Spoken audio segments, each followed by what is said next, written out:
As you know, Circulation Research is a leading journal in basic and translational cardiovascular research.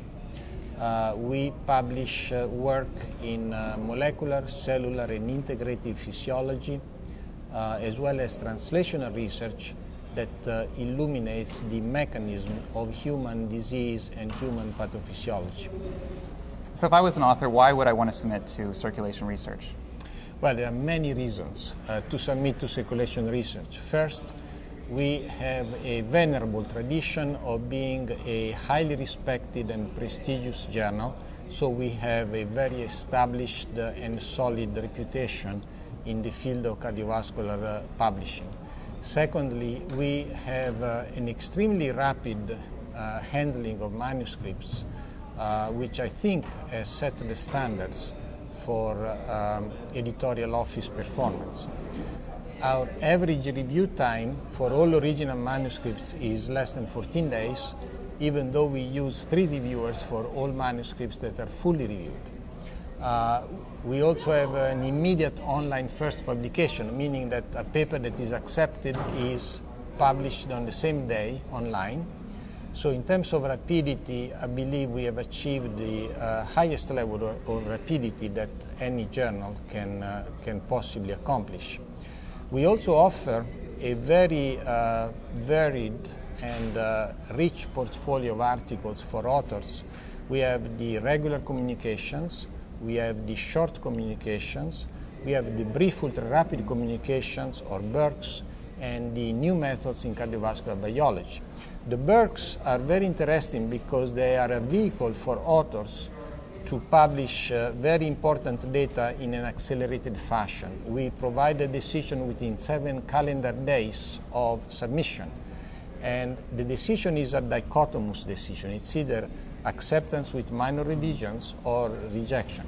If the paper is accepted with minor revisions, the authors must resubmit in 7 days, and if it's accepted, the paper is published on the same day. So by submitting a BURC, authors can really publish their data in 2 weeks or less, which I believe is the fastest path to publication that I am aware of in scientific publishing.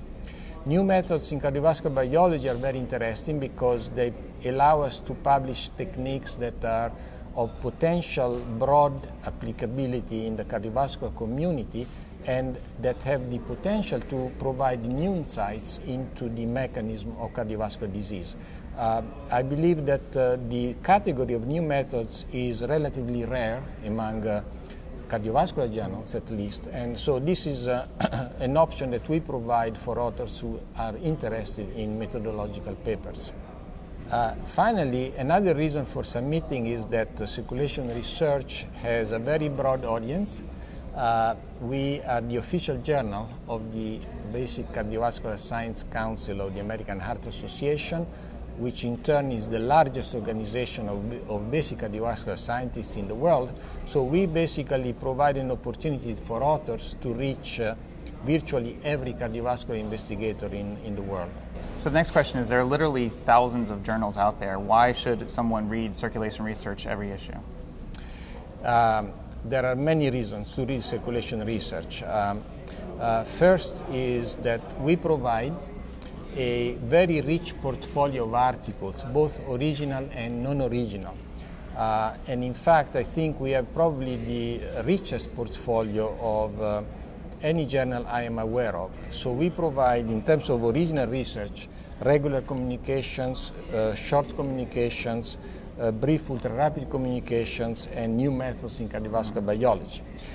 But then we complement this original content with invited content, which I think is very important because it gives the journal a personality and because it enables us to address issues that are of great interest to the readership and, by the way, are not easy to find in other publications. So we publish reviews, mini reviews, editorials, we publish methodological reviews, we publish commentaries on cutting-edge science.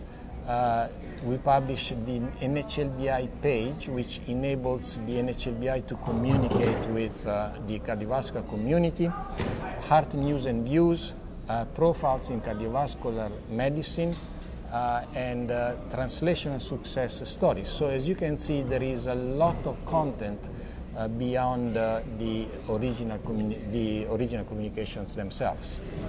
And finally, we offer the opportunity to receive alerts and follow-ups on Twitter and Facebook.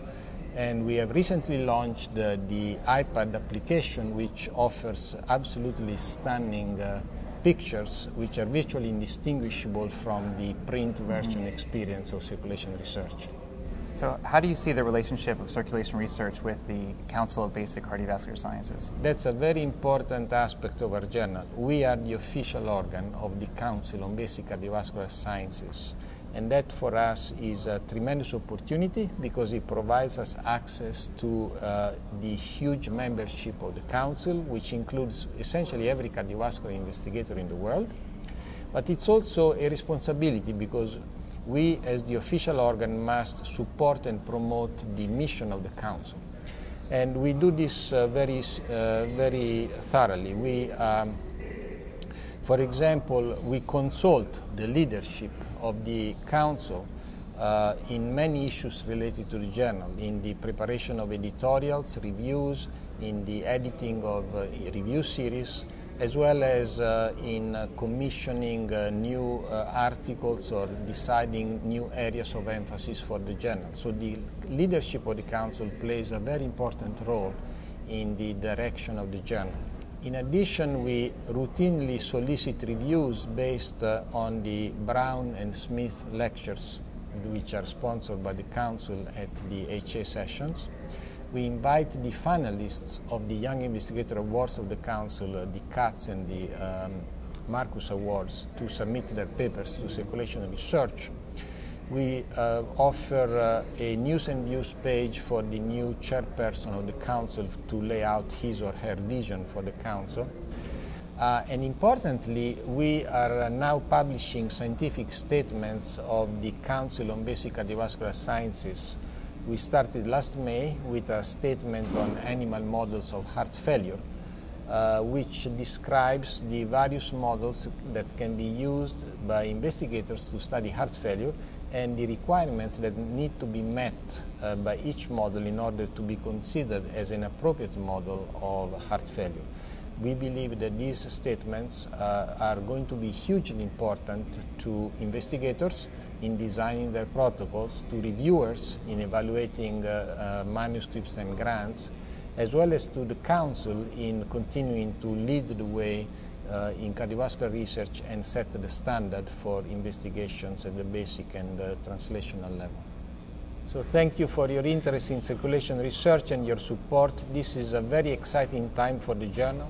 I'm very impressed by the content that we are publishing, both in the area of original articles and invited articles, and we are very excited about the future of the journal, and we look forward to working with the community in continuing to advance cardiovascular research.